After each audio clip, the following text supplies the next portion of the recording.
Our next speaker is T. Ravi, who will be speaking in place of his colleague Dr. Ashok Alate. Ravi will be speaking on why pharmaceutical companies need to provide information therapy. Ravi is Marketing Manager at Ferring Pharmaceuticals Private Limited.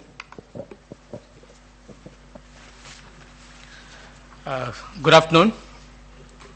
I'm standing in for Dr. Alate as Mr. Rajesh just pointed out. Mr. Ashok Jain, who just addressed before me, has taken a insight of how information therapy actually is at the level of the doctor's waiting room.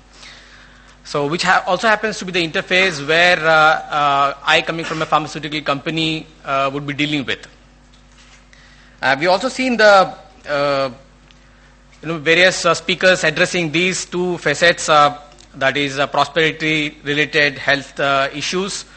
We are in a country where the geography and demographics range from one side we have birth control as one of the primary factors, and on the other side we have a booming segment of infertility which needs to be addressed. So the real challenge is, we recognize, I can talk for myself at least, that from the pharmaceutical industry I realize that there is a real challenge which even Mr. Jain just addressed. Yes, and we also talked about that there is a rapidly increasing need for awareness, and there is also a high level of expectation from the service sectors.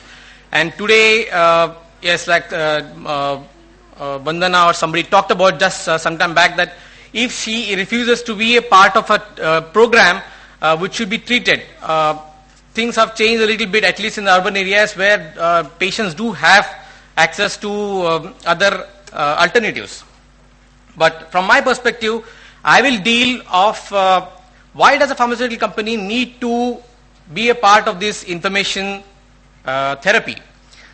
Because pharmaceutical industry typically, and every company for the matter, is answerable to its stakeholders, and at the end of the day, every quarter the results are published of what is the profit that the company has achieved, and we are answerable to the stakeholders that way.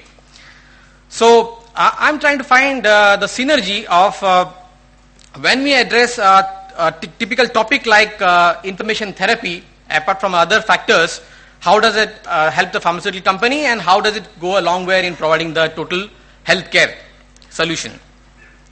So if you see the dynamics that we work on, typically is, first of all, when we look at the total healthcare scenario, total number of doctors across the country, the pharmaceutical industry typically talks about a factor called reach the customer. And when I say customer here, I am talking about the doctor. For us, the doctor is the customer and the patient is the consumer. So from that perspective, if you are in a chronic care segment, the objective would be to reach at least 80% of the customers. If you are wanting to be a sizable player, you have to reach at least 80% of the customers, that is 80% of the doctors in that particular segment.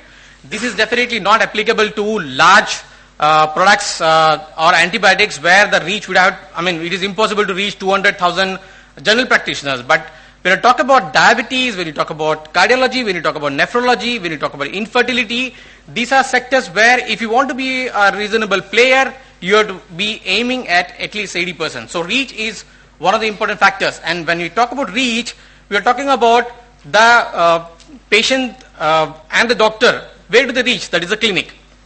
So typically, we are talking about how many clinics we reach. So then the next factor is when you're talking about reaching the care, that is a patient clinic, what is the number of exposures that I can aim for, and what is the cost per exposure? So that's why there is a large number of, you can see, many of your doctors here, you can see that each doctor today is being met by 2 or 3 divisions from the same company. Why does it happen? It is called, term typically in marketing language is called mirror field forces.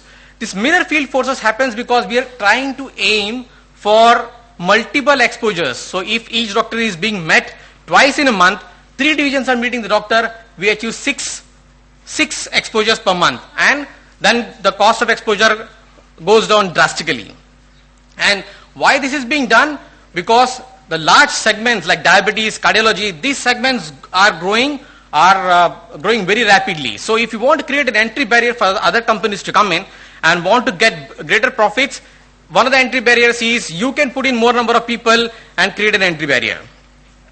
And traditionally, the media that we have been using is the medical representative who meets the doctor. So all the information that flows from the pharmaceutical company to the customer or the consumer who is the patient has been only through the medical representative. And next important point is, if you want to be a leader in your segment that you're operating in, we need to have continuous customer engagement. Like doctors need to continuously engage the patient by providing therapy information in a certain way. Similarly, from pharmaceutical company, it is important for us to continuously engage the customer. So when we put all these factors through and we see that our interface with the consumer is practically nil, our interface is only with the doctor, how do we extend that? One of the channels is information therapy. And the fact that there are so many companies, one of the ways to differentiate is information therapy. And the fact that the media is expanding so much and we are reaching to so many clinics, then one of the ways to ensure that information therapy reaches is the way we can differentiate, and we can use multiple media, and this helps us in the long run. I'll deal with that in the next slide. And in all this, if we want to engage the doctor in a continuous program, then patient has to be the locus. The only way doctor would be interested in dealing with a pharmaceutical company is if there is a patient benefit at the end of it. So, Mr. Jain was talking about marketing myopia. So one of the ways is you ignore the patient, the consumer, then you are ignoring the doctor. So if I extend the value from marketing perspective, from a pharmaceutical company's perspective, extend the value chain through care is, if you are interfacing with the consumer, therapy focus, for example, simple changes like putting in a pack insert in regional languages. And pharmaceutical companies have the economies of scale. By economies of scale, I mean, so if say 50,000 units are being sold across the country, producing 5,000 units of patient education literature is possible to be put into the pack. So you can reach that many number of patients, and therefore the economies of scale are there with the pharmaceutical company, and that's why pharmaceutical companies can take care of information therapy. Need to differentiate and use of multiple media actually helps in providing 360-degree approach, besides of course the factors like quality of the medicine and ensuring the medicine is available and all this will ultimately help in giving better patient outcomes and improved perception of the brand. And that's what a pharmaceutical company needs to aim. At the end of the day, we are answerable stakeholders, and if the brand increases, therefore that's what we are aiming for. And if we keep the patient in the locus, in the loop, and information is provided at the right place at the right time, the quality of care is ensured. So if you see the synergy that I was trying to bring out, why a pharmaceutical company needs to be providing information therapy? Because ultimately by giving quality of care, at the end of the day, we are building a brand. Yes, there have been a lot of information that we have already been doing. What is the kind of information that has been doing? Yes, free camps are there, display of disease, a lot of patient support groups that we are talking about. Free counseling camps, we have done this in India in different languages. They could be focused on why a pharmaceutical company can focus on a particular segment. There could be a simple problem called bedwetting. Not many would have heard about it, but bedwetting is actually a problem and which can be treated. Because I'm in this segment, we have done a lot of work on bedwetting. There is a Children's Continence Society of India which has been formed by Ferring, and we didn't get much of response. And when we give patient information, usually it is left outside the clinic for the patient to pick it up. But then this is what we have been doing, and it helps us to focus. I'm bringing the point again here that economies of scale can actually help pharmaceutical companies to reach out to more number of audience and build a brand. So we focus on not only issues like bedwetting, we focus on issues like precocious puberty, which again is not a talked about subject, and infertility, myths and facts. This was one of the things, of course, we still are hampered by the fact that literacy is a problem, and many of these things need to be explained. So this is not a Ferring India initiative. It is Ferring across the world does initiatives on bedwetting. We have, like somebody was saying, that can we not have patient info toll-free lines? We've been doing that, toll-free lines across the globe. Also, one of the things that a pharmaceutical company can do is actually choose a brand ambassador which brings focus to the subject. So which is something that I don't know how many other industries can do, and they are doing it, but this helps to bring a lot of focus to that particular disease area.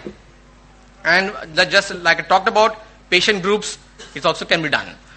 So why pharmaceutical company needs to be in information therapy? It is obviously not a divorce from the fact that we need to produce profits. It is for the benefit of the patient and improving quality of care, and that's all I can talk about. Thank you.